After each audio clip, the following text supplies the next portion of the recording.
What's up, guys, and welcome to another installment of For the Greater Wow. And this time, we're answering more of your awesome questions, starting with Black Rider Bob. And he says, cover the land with pestilence. All hail Papa Nurgle. Yeah, Nurgle's pretty badass. He is. Expect more, you already got him. Because this is going to come out later. Mm-hmm. Next question comes from Henrik Petcher Lindostro. I don't know. Imperium of Man versus the Halo, the Covenant. Imperium got it. You think so? I think so. Why? Because Halo, even though they're pretty advanced and whatnot, they don't have like the warp, and as far as I know, they don't have psychic powers. So it would just be like... And isn't the Imperium just so vast? Like it's way more than the Covenant? Right.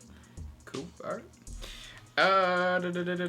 Mihir Chitness, he says, what if there was one more Primarch who got separated at birth and was presumed dead, but is actually alive and is secretly the greater good that the Tau worship? I know this is not in the lore, but what if? That'd be kind of a stretch, because, I mean, the Emperor had a psychic link with all of his sons, essentially, so he'd know about it. Yeah. And the Tau were pretty insignificant back in the 30K, so I doubt any of that would make any sense.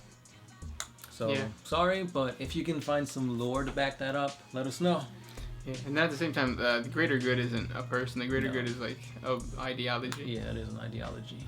And it's pretty like safe to say that that's how they believe it. Right. LTLM, I hate painting eyes. Does anyone else feel my pain?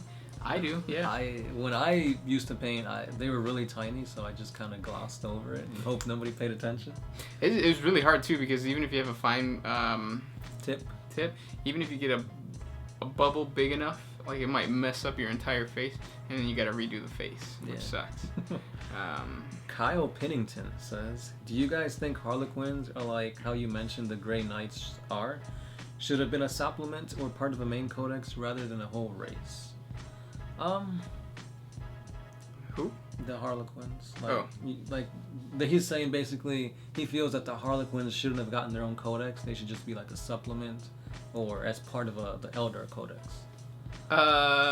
Do I feel that way? Yes, because there's not enough models to actually sustain the Harlequins. Right.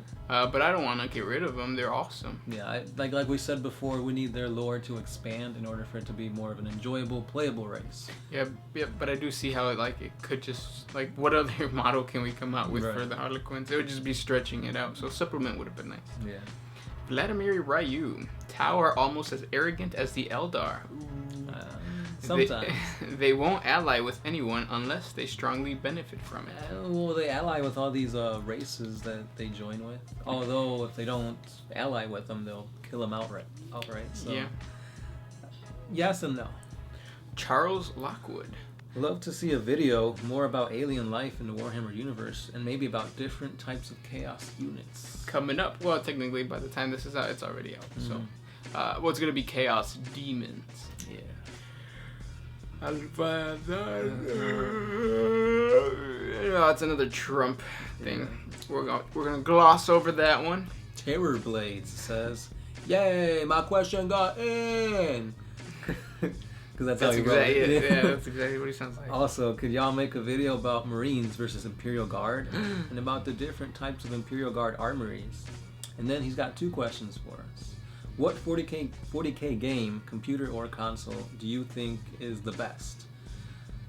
Dawn of War. Yeah, easily Dawn of War. Hands down. Yeah, probably the second one, in my opinion. We did play the Fire Warrior game, which... gave you headaches. Yeah. And I did play Space Marine for the PS3, which it was enjoyable, but they needed a little bit more to it. It was very linear. Question number 2 from him. If you created your own orc faction with its own codex, what would have been the focus? Do you have an answer for this at all? Yeah, I would have. I like the whole aspect of squigs, so I want it to be more of a squig-centered codex. That would be awesome, because they do have giant squigs. Well, squigots, but besides the squigot, there's the giant fantasy squig. I don't know what it's called. Yeah. If you watch Mini Wargaming, the newest video has that. Spoiler alert, because I haven't seen it, but I know that it is there. Yeah.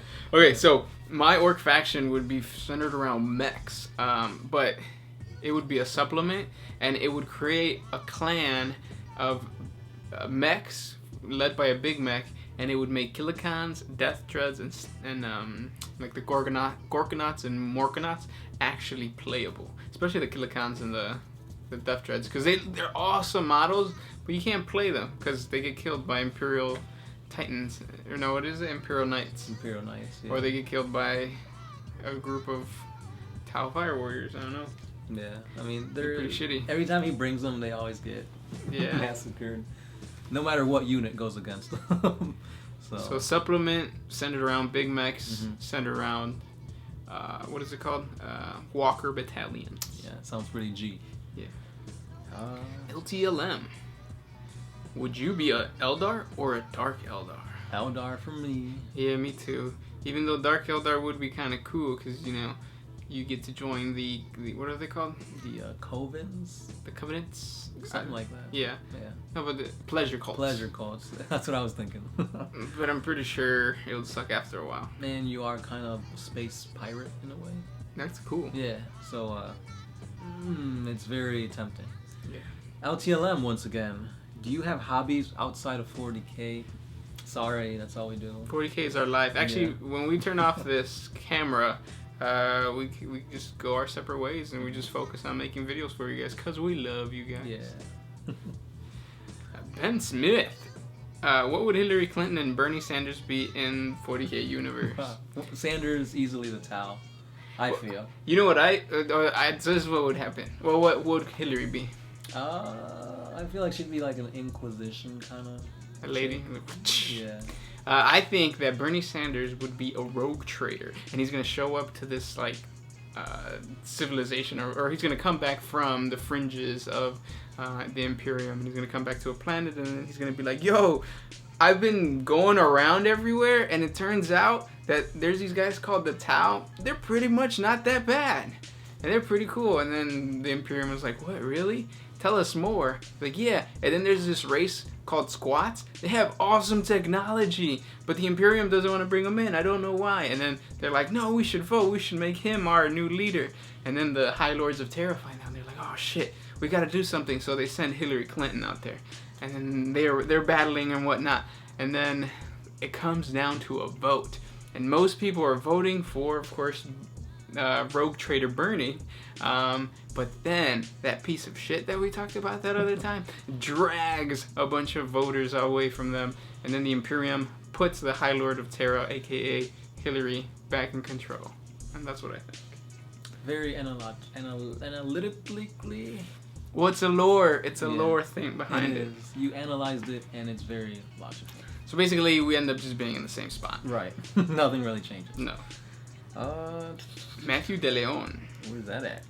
Right underneath Ben Smith. Oh, there you are. And he says, so the Eldar used to be a space Cthulhu? Mind blown.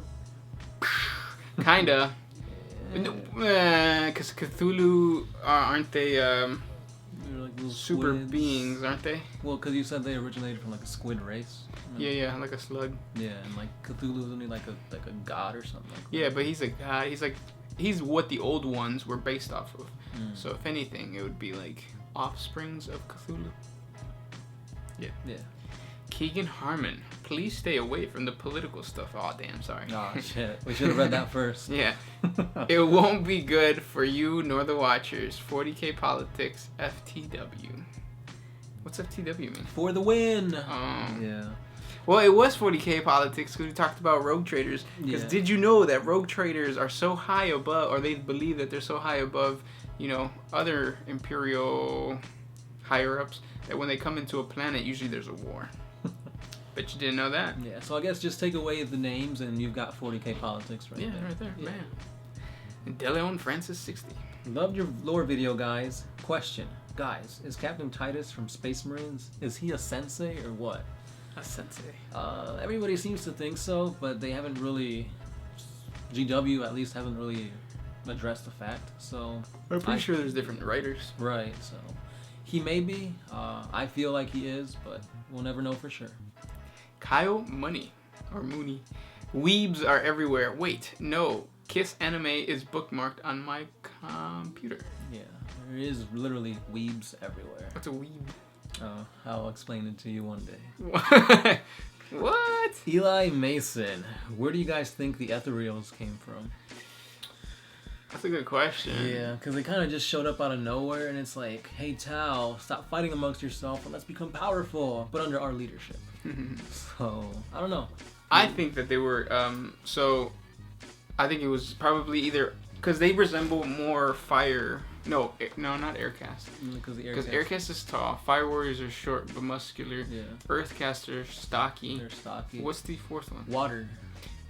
They're So the diplomats. Yeah, so it was them, and then they figured out mind control, but then they were like, no, let's not spread this around. Let's keep it within ourselves, like within our own little group, and that group became the Ethereals or Ethereals, whatever you want to call them. Which would make sense, because in one of the stories, one of the Tau commanders was starting to doubt the Ethereals, and the Tau, or the Water Caste, actually made it so that I believe it was the Space Marines, like they had a little pact, and they made it so that the Space Marines were able to assassinate him. So you're on to something there, Gersh. Yeah. Austin Palmer. I say, orcs ally with the Imperium of Man, so them orcs can have their best chance of getting in the biggest fights. Imperium would just use them for the front lines, and I think the orcs would be happy with that, because they're going to feel like they're stealing the real honor, and fight for the Imperium of Man only to grow stronger themselves, and further bringing Gork and Mork into play.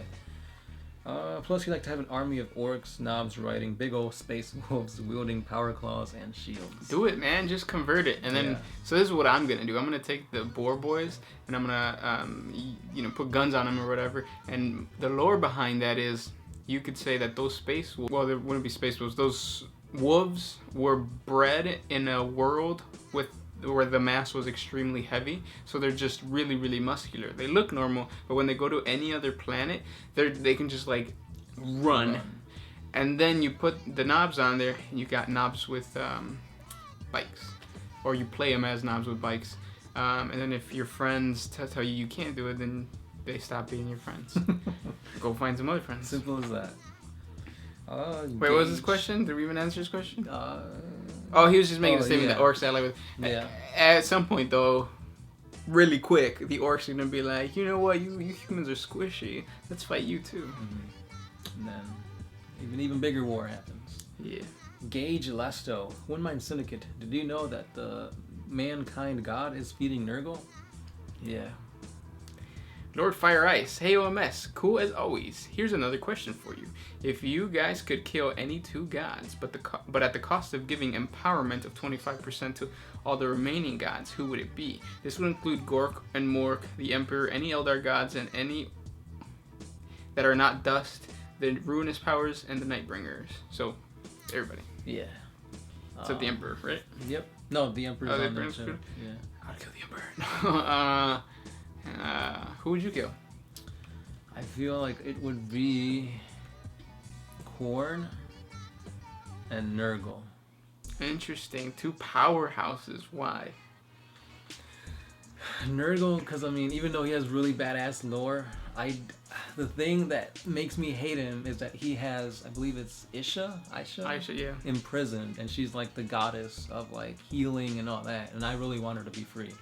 Because grim dark, and I need her to, lighten up the mood a bit. No wonder you're a Tau player. And Khorne, because they're too strictly kill this, don't worry about anything else, beat it up. Yeah, I agree with you. I think I would kill Khorne, because if you kill Khorne, then Gork and Mork grow stronger, I feel.